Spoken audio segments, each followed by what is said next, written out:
नमस्कार, आप देख रहे हैं IBC 24। मैं हूं आपके साथ विजय कुमार पंड्या। मध्य प्रदेश की खबरों की शुरुआत करते हैं। सबसे पहले बात करते हैं दमोह की, जहां दमोह विधानसभा चुनाव के लिए बीजेपी प्रत्याशी राहुल सिंह लोधी ने आज अपना नामांकन दाखिल कर दिया है। नामांकन दाखिल करने के कुछ घंटे बाद बीजेपी ने अपने स्टार प्रचारकों की एक सूची भी जारी कर दी है, जिसमें नाराज चल रहे पूर्व मंत्री जयंत मलैया का भी नाम है। वहीं कांग्रेस ने कमलनाथ, मुकुल वासनिक और दिग्विजय सिंह समेत 30 नेताओं को स्टार प्रचारक बनाया है। दोनों ही पार्टियां जीत का दावा कर रही हैं।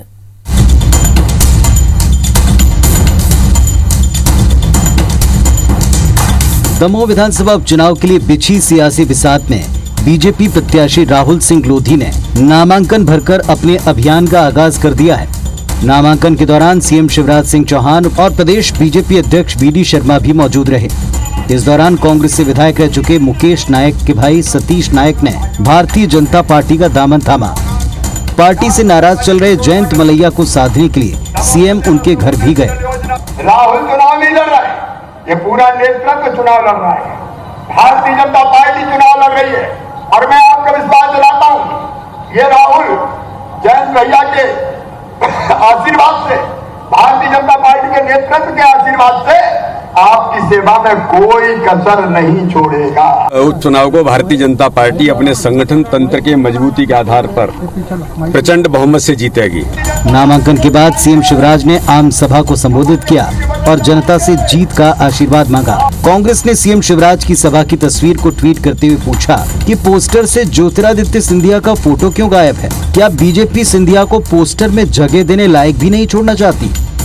कांग्रेस के आरोप पर बीजेपी ने पलटवार किया। पार्टी नेता रजनीश अग्रवाल ने कहा कि कांग्रेस की नजरें गिद्ध जैसी हो गईं, हर जगह सिंधिया की तस्वीर ही खोजते हैं। ऐसा लग रहा है कि सिंधिया जी को भाजपा ने पूरी तरह से किनारा कर दिया है। कार्यक्रमों से तो दूरी बनाई गई है, वो लगता है होर्डिंग पोस्टरों से भी उनका चेहरा गायब कर दिया गया है। कांग्रेस की नजर बैनर पोस्टर में अपनी फोटो या अपने नेताओं की फोटो देखते रहने की इतनी गंदी आदत पड़ गई है, इतनी गद्द दृष्टि हो गई है कि वो आज भी सिंधिया जी की फोटो पर वैसे ही निगाहें लगाए हैं। दमोह का दंगल जीतने के लिए बीजेपी ने चक्रव्यूह तैयार किया है। ये चक्रव्यूह बीजेपी ने भितरघात को रोकने और कांग्रेस को खत्म करने के लिए तैयार किया। बीजेपी ने पड़ोसी जिले के कार्यकर्ताओं, नेताओं, विधायकों, मंत्रियों, संगठन मंत्रियों को दमोह के शहरों और ग्रामीण क्षेत्रों में मतदान केंद्रों पर ड्यूटी पर तैनात कर दिया है। चूंकि ये दमोह के बाहर के हैं, इसीलिए पार्टी को भितरघात की आशंका कम रहेगी। वैसे कांग्रेस ने भी दमोह के लिए खास रणनीति बनाई है। दिग्विजय सिंह को समन्वय की जिम्मेदारी सौंपी गई है, जबकि रणनीति और चुनाव संचालन के सारे सूत्र खुद पूर्व मुख्यमंत्री कमलनाथ ने अपने पास रखे हैं। भारतीय जनता पार्टी का हर कार्यकर्ता एक विचार के लिए पार्टी में काम करता है, इसीलिए दमोह में भी भारतीय जनता पार्टी के सभी कार्यकर्ता एक मन से भाजपा को और कमल को जिताने में लगे हैं। वहाँ के कार्यकर्ताओं पर उनको भरोसा नहीं है कि वहाँ कार्यकर्ता अधिकतर जो पूर्व मंत्री हैं मलैया जी, जयंत मलैया जी, उनके हैं।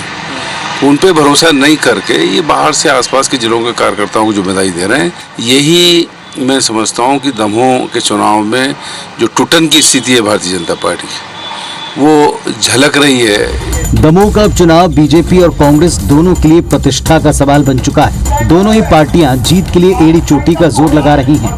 17 अप्रैल को मतदान के बाद 2 मई को नतीजे आएंगे, तब पता चलेगा कि जनता का रुख क्या रहा। Bureau report, IBC 24।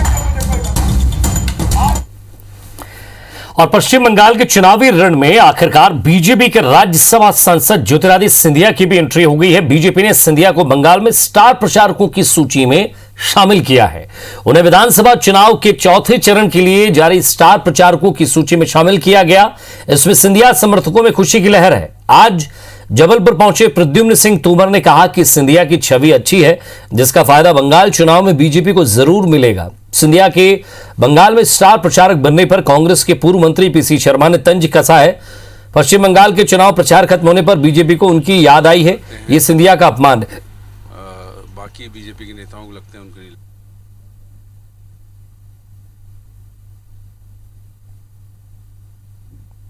निश्चित रूप से उनकी छवि अच्छी है और अच्छा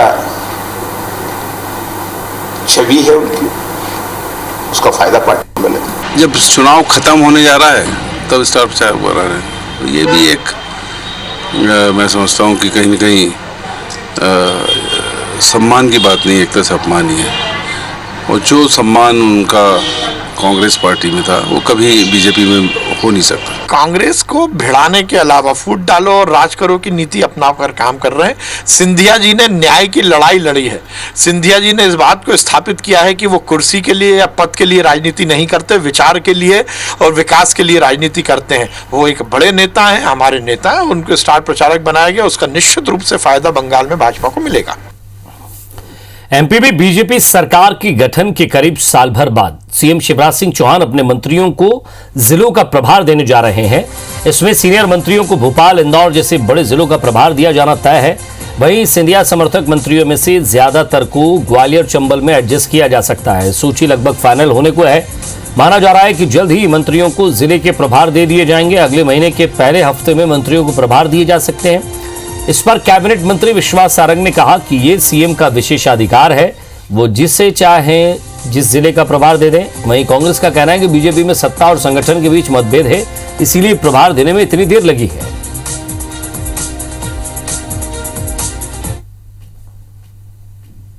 अब ये तो माननीय मुख्यमंत्री जी का विशेषाधिकार है।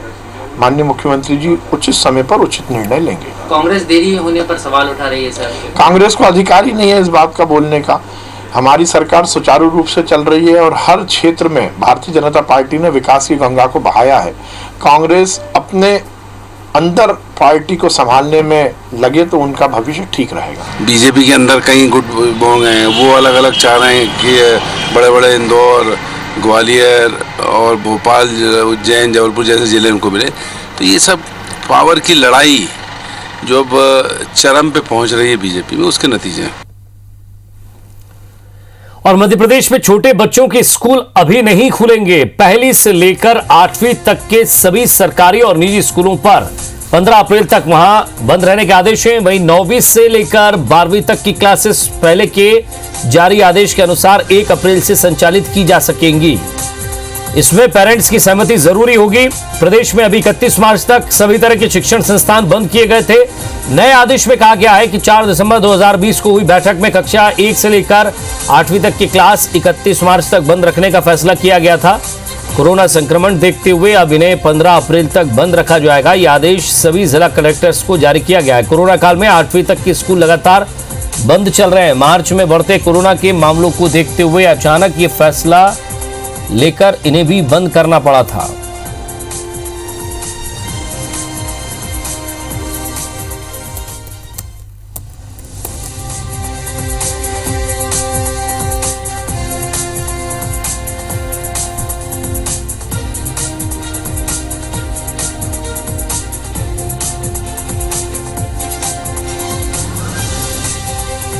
और ज्यादा बातचीत के लिए हमारे संवाददाता नवीन सिंह हमारे साथ जुड़ रहे हैं। नवीन, पहली से लेकर 8वीं तक के बच्चों के लिए एक बार फिर से कोरोना जो है वो स्कूल पर किसी न किसी काले बादल की तरह छा रहा है। बात रही 9वीं से 12वीं तक के बच्चों की, तो एक महत्वपूर्ण बात यह कि भोपाल, इंदौर, जबलपुर, ग्वालियर ये वो इलाके हैं जहां लगातार कोरोना पैर पसार रहा है। ऐसे में अभी जो ये बात कही जा रही है उस समय क्या स्थिति होगी, फिर निर्णय कैसा होगा, इसको लेकर भी सरकार को सोचने की जरूरत है।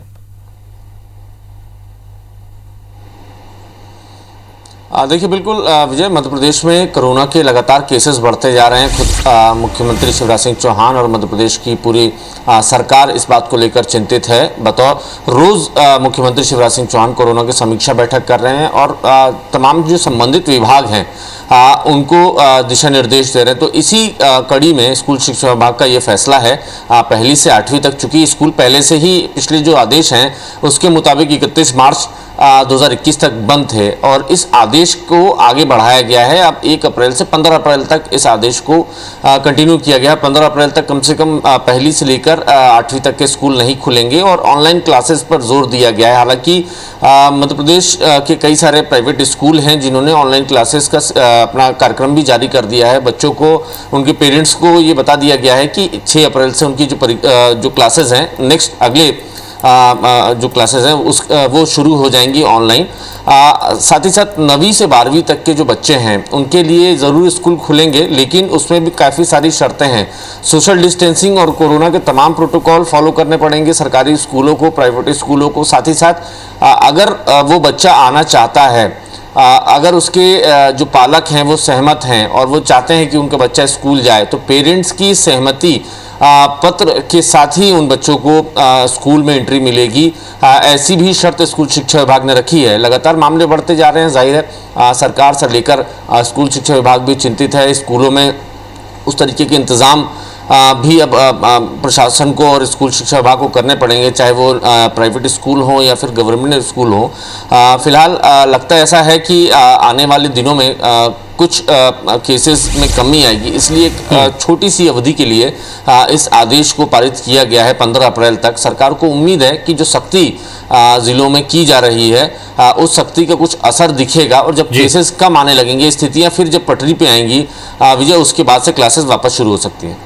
चलिए, अब सरकार भी कोशिश यही कर रही है। एक तरफ वैक्सीनेशन है, दूसरी तरफ कोरोना है, तीसरी तरफ अस्पतालों में बेड कम पड़ रहे हैं। सवाल यह है कि ऐसे में स्कूलों पर क्या अगला आदेश होगा, किस तरह से आगे आने वाली रूपरेखा तैयार करेगा स्कूल शिक्षा विभाग या शासन, ये भी देखने वाली बात होगी। बहुत बहुत शुक्रिया नवीन, इस तमाम बातचीत। मध्य प्रदेश में कोरोना की रफ्तार लगातार बढ़ती जा रही है और इस बात पर अगर इंदौर की हम बात करें तो बीते 5 दिनों में ही कोरोना के 3000 संक्रमित मरीज सामने आ चुके हैं। कई लोग वैक्सीनेशन की दूसरी डोज लगाने के बाद भी संक्रमित हो चुके हैं। जिले में 2,47,489 लोगों को टीका लग चुका है और कोशिश की जा रही है कि हर दिन 50,000 लोगों को वैक्सीन लगाई जाए, लेकिन जो लोग दूसरी डोज के बाद भी संक्रमित हुए हैं उनके सैंपल जीनोम सीक्वेंस के जरिए पुणे भी भेजे जा रहे हैं। वहीं कोरोना के बढ़ते मामलों के बीच अस्पतालों में बेड कम पड़ रहे हैं। ऐसे में स्वास्थ्य विभाग ने होम आइसोलेशन पर अधिक जोर देना शुरू किया है। इसी के तहत मंगलवार से अंबाई के न्यू चेस्ट वार्ड में संक्रमित मरीजों के लिए डे केयर में यहां इंजेक्शन लगाने की सुविधा शुरू की गई है। इंजेक्शन लगवाकर ये मरीज होम आइसोलेशन के लिए घर भी जा सकेंगे।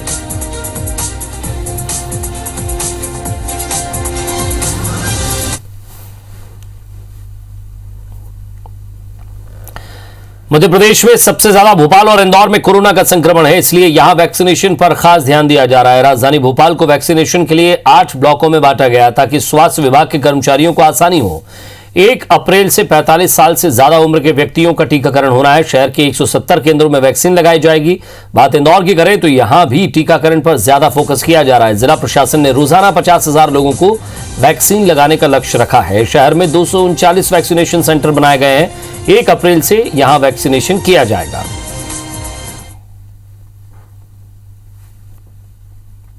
1 अप्रैल से 45 वर्ष से ऊपर के सभी नागरिकों के लिए ये वैक्सीनेशन खोल दिया गया है। तो हमारे जो सेंटर्स हैं वो लगातार आपने देखा होगा 170 से अधिक केंद्रों पर वैक्सीनेशन अभी जारी है, जो आगे भी जारी रहेगा। पहली चीज़ वैक्सीनेशन जरूर लगवाएं। दूसरी चीज़ प्री रजिस्ट्रेशन के साथ जाएं। इंदौर शहर में 1 तारीख से 45 वर्ष से ऊपर के सभी लोगों का वैक्सीनेशन गवर्नमेंट ऑफ इंडिया ने फ्री कर दिया है। वो वैक्सीनेशन प्रारंभ होगा। उसके लिए हम लोग सभी वार्डों पे कम से कम 1 फ्री वैक्सीनेशन केंद्र खोल रहे हैं, उसकी प्लानिंग चल रही है। अगर 50,000 पर डे हम लोग कर देते हैं, ज़्यादा से ज़्यादा कर देते हैं, तो उम्मीद है कि 1 महीने के अंदर 45 वर्ष से ऊपर के 100% लोग हमारे शहर के वैक्सीनेट हो जाएंगे। मध्य प्रदेश में आज आग का तांडव देखने को मिला है। अलग अलग जगहों में आग की चपेट में आने से सैकड़ों एकड़ फसल जलकर तबाह हो गई है। आपको ये 8 तस्वीरें हम दिखा रहे हैं, जरा इन तस्वीरों के माध्यम से समझिए। पहली तस्वीर भोपाल की, जहां के रतनपुर गांव में 50 एकड़ खड़ी फसल तबाह हो गई। दूसरी तस्वीर जबलपुर के मझोली थाना क्षेत्र के पोला गांव की, जहां 100 एकड़ से ज्यादा गेहूं की फसल आग में जलकर खाक हो गई। फायर ब्रिगेड की टीम ने घंटों की मशक्कत के बाद इस आग पर काबू पाया। तीसरी तस्वीर विदिशा के शमशाबाद तहसील के वर्धा गांव की है, जहां हाई टेंशन लाइन में शॉर्ट सर्किट के कारण 6 बीघा जमीन पर खड़ी फसल जलकर खाक हो गई। चौथी तस्वीर दतिया की है। जिले के बनवास, लहार हवेली, करारी खुर्द और भैरुका गांव में गन्ने और गेहूं की फसल आग की चपेट में आने से राख हो गई। पांचवी तस्वीर खजुराहो की, बमीठा के मझूठा और भुसोर गांव में हाई टेंशन तार टूटने से खड़ी फसल में आग लग गई।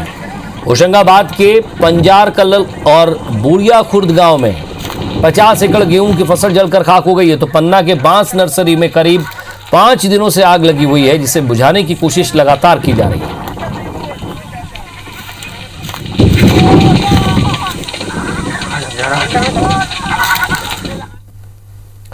और इधर नरसिंहपुर होशंगाबाद जिले की बॉर्डर पर करेरा गांव में प्रतिबंधित बग्गी दौड़ के आयोजन ने एक बुजुर्ग की जान ले ली है। कोरोना संक्रमण को लेकर नरसिंहपुर जिले में धारा 144 लागू है, मगर प्रशासन की आंख में धूल झोंककर करेरा गांव में प्रतिबंधित बग्गी दौड़ का आयोजन किया गया, जहां बैल बग्गी के नीचे आने से होशंगाबाद के रहने वाले बुजुर्ग की मौत हो गई है।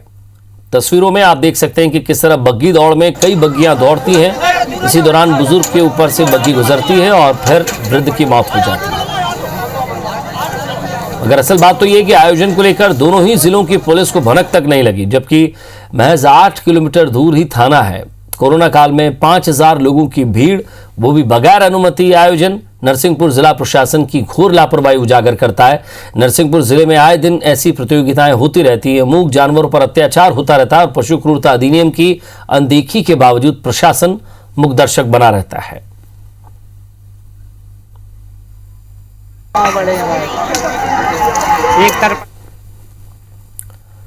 अब एक नजर डालेंगे बिग न्यूज पर।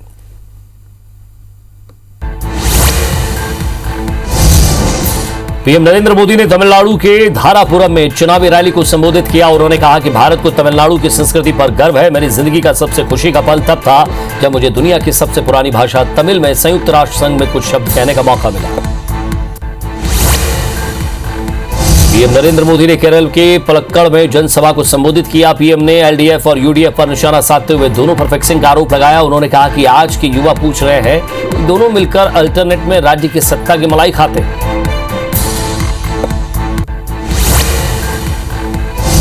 पश्चिम बंगाल में गृहमंत्री अमित शाह ने नंदीग्राम में रोड शो किया और इस दौरान उनके साथ नंदीग्राम सीट से भाजपा उम्मीदवार शुभेंदु अधिकारी भी मौजूद रहे। बंगाल चुनाव में नंदीग्राम सीट बीजेपी और टीएमसी के लिए चुनौती बन गई है।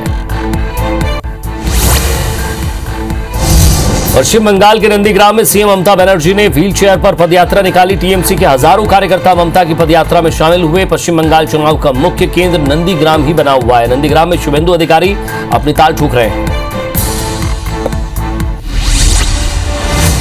और इसी के साथ फिलहाल इस बुलेटिन में इतना ही। नमस्कार।